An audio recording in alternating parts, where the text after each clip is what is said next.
సువార్త 9వ అధ్యాయము. ఆయన తన 12 మంది శిష్యులను పిలిచి సమస్తమైన దయ్యముల మీద శక్తిని, అధికారమును, రోగములను స్వస్థపరచు వరమును వారికి అనుగ్రహించి, దేవుని రాజ్యమును ప్రకటించుటకును, రోగులను స్వస్థపరచుటకును వారిని పంపెను. మరియు ఆయన, మీరు ప్రయాణం కొరకు చేతికర్రనైనను, జాలినైనను, రొట్టెనైనను, వెండినైనను మరి దేనినైనను తీసుకొని పోవద్దు. 2 అంగీలు ఉంచుకొనవద్దు.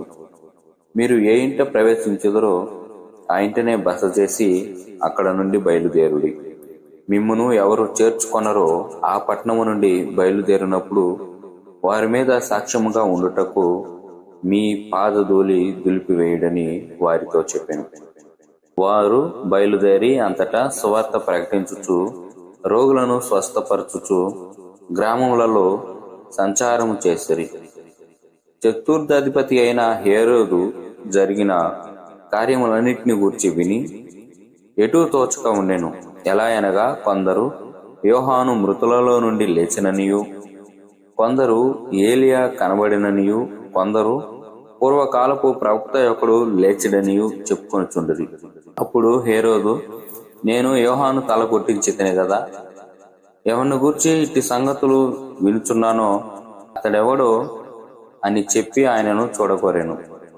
అపోస్తలులు తిరిగి వచ్చి తాము చేసినవన్నీ ఆయనకు తెలియజేయగా, ఆయన వారిని వెంటబెట్టుకుని బెత్సాయిదా అను ఊరికి ఏకాంతముగా వెళ్ళెను. జన సమూహములు అది తెలుసుకొని ఆయనను వెంబడింపగా, ఆయన వారిని చేర్చుకొని దేవుని రాజ్యమును గూర్చి వారితో మాట్లాడుచు స్వస్థత కావలసిన వారిని స్వస్థపరిచెను.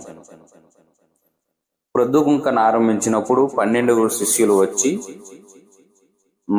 మీ అరణ్యములో ఉన్నాము కదా, కనుక చుట్టుపట్ల ఉన్న గ్రామములు పల్లెలకు వెళ్లి బస చేసుకొని ఆహారం సంపాదించుకున్నట్లు జన సమూహమును పంపివేయదమని ఆయనతో చెప్పారు.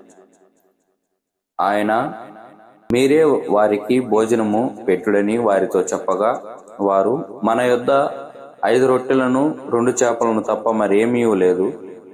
మేము వెళ్లి ఈ ప్రజలందరి కొరకు భోజన పదార్థములను కొని తెత్తుమా అని చెప్పారు.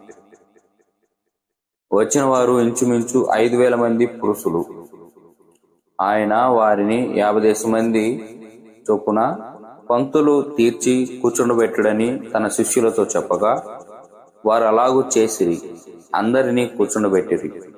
అంతటా ఆయన ఆ 5 రొట్టెలను 2 చేపలను ఎత్తుకొని ఆకాశం వైపు కనులెత్తి వాటిని ఆశీర్వదించి